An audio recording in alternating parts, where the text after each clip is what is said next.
ليه بنصوم رمضان؟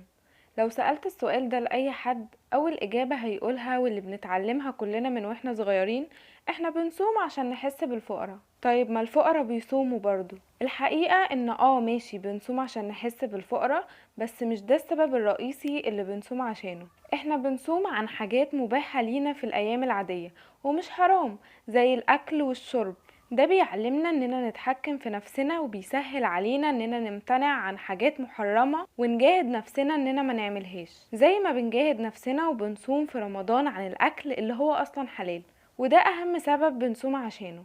في اسباب تانية كتير للصيام، منها اننا بنصوم عشان نتعلم الاخلاص، لان مفيش حد رقيب على الشخص غير ربنا، محدش شايفه هو صايم ولا لا، والحاجة الوحيدة اللي تخليه يصوم هو انه يبقى مخلص لله. تاني حاجة، الصوم بيعلمنا الشكر والامتنان، اننا بنمتنع عن حاجات متاحة لينا ومباحة لوقت معين، فنحمد ربنا ونشكره على النعمة اللي احنا فيها ونقدرها. في حاجات تانية كتير بنتعلمها ونصوم عشانها، منها الصبر، اننا بنصبر على الجوع والعطش والشهوات. ده بيخلينا شخص اقوى، مش سهل اننا نستجيب للشيطان لاننا متعودين على الصبر.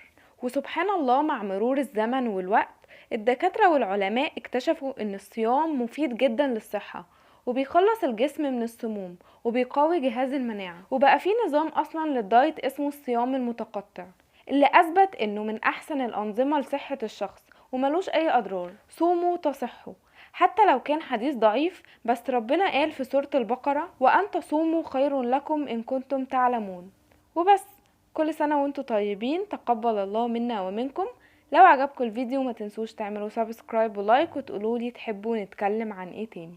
باي باي.